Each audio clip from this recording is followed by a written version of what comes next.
Gue udah lama gak cerita horor dan sambil menunggu sahur mending kita cerita horor. Kali ini gue mau cerita soal horor yang ada di pesantren ya. Setelah kemarin gue cerita gue pengen banget masuk pesantren, gue mau ceritain cerita-cerita horor yang ada di pesantren. Oke, ini kejadian pas malam hari. Ada seorang anak perempuan yang kebelet BAB ya kan. Nih jam 9 malam nih, kalau di kota emang masih terang ya kan. Gue yakin juga lu pada masih nongkrong. Cuma nih pesantren letaknya ini jauh dari kawasan warga-warga dan lumayan terpencil.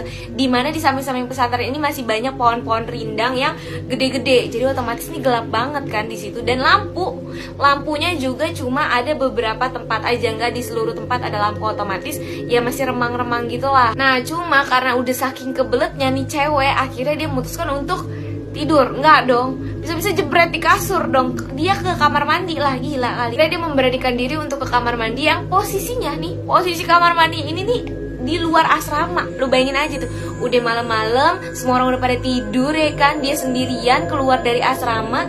Itu kondisi lampunya itu remang-remang, dia harus ngelewatin lapangan terus baru keluar asrama, baru ada kamar mandi. Ini apa gue ceritain maju-maju begini sih? Munduran aja dong, santai aja Min. Sampailah dia di kamar mandi. Jadi kamar mandi itu ada 2 bilik, dan di tengah-tengahnya itu ada sekat tembok gitu. Tapi di tengah tembok di sekatan itu tuh ada bolongan yang bisa lah untuk ngoper kayak sabun, sampo dari kamar mandi satu ke kamar mandi satunya lagi. Nah pas sampai di kamar mandi, si cewek ini tuh udah ngeh kalau di kamar mandi satunya lagi tuh ada orang yang lagi mandi, karena suara jebar-jeburnya tuh kayak buru-buru dan kenceng banget.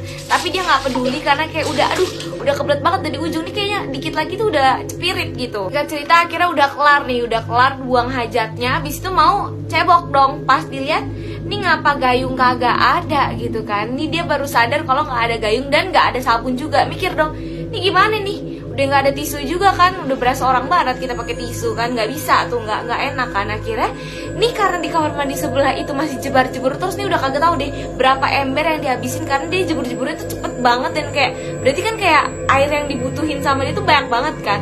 Terus akhirnya si cewek ini memberanikan diri, walaupun sebenarnya agak takut juga, siapa yang mandi malam-malam kan.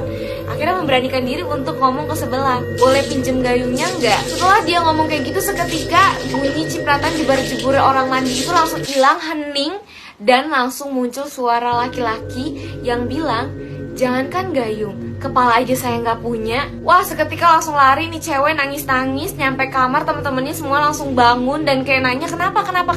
Tambah kaget lagi, si ceweknya lupa pakai celana. Kalau gue jadi dia juga panik sih, kayak gue udah lupa tuh celana bodo amat di celana, yang penting gue kabur dari situ.